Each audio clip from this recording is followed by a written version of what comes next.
I was lying awake late Sunday night, scanning the headlines, when I saw that Rob Reiner and his wife Michelle had been stabbed to death in their home on Sunday afternoon. My immediate thought was, I wonder if they have an addict son. We had an addict son, and sometimes during the depths of his addiction, he was psychotic and violent, and we feared for our lives. Sometimes he was sweet and funny. Sometimes he was sad and remorseful. But sometimes he was truly a terrifying force in our home, and we feared for our lives. So I looked around on the internet and discovered that indeed Rob and Michelle had a son who was an addict, 32-year-old Nick. When a terrible thing like this happens, I think it's natural for us to want to find someone to blame. We, of course, all feel threatened when we hear about something terrible happening like this, and we'd like to have a story about why we're safe. If we have someone to blame, then that gives us some feeling that that person, that entity isn't in our home or in our lives, and maybe we're going to be okay. Unfortunately, addiction is a disease that, as far as we can tell, has afflicted humanity since the beginning of recorded history. There are stories of lives ruined by addiction to alcohol or other things that go back to the earliest days that we know of.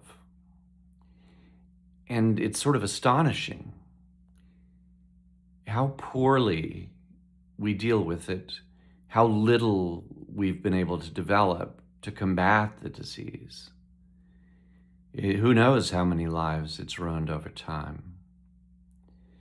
When our son died, his addiction began with opiates. And it began during a time when the people who were manufacturing the opioids were manufacturing orders of magnitude more of them than were needed for clinical purposes. And so the illegal market was flooded with opioids, and there were clinics that claimed to be pain clinics on many street corners, basically serving addicts. And I could blame that industry for his addiction. And it definitely played a role in the beginning of his addiction. But I'm not convinced that that's an ultimate cause. And I really don't feel that there's anyone to blame. Maybe it was his parenting. Maybe it was me. Maybe it was just the psychology he was given when he was born. Maybe it was some other event or experience in his life. The fact is, we cannot know, but we can know that Nick Reiner has a disease that is almost impossible to treat effectively, and that his parents have been for decades doing their best to take care of him, to give him the opportunity of recovery. They took him to a Hollywood holiday party with a bunch of celebrities the day before this happened. They continued to support and to love him. And what happened to them is a terrible tragedy for them, for his siblings, for everybody who loved any of those people, for Nick, and in some sense for the rest of us. However, it's not a tragedy that is going to be avoided by any act of revenge or law enforcement or moral outrage. It is just going to be one of those tragedies that makes us feel terribly sad. And maybe in that sadness, we can feel the deepest possible compassion for the people who've been directly hurt by this and the people who are going to be hurt in the future.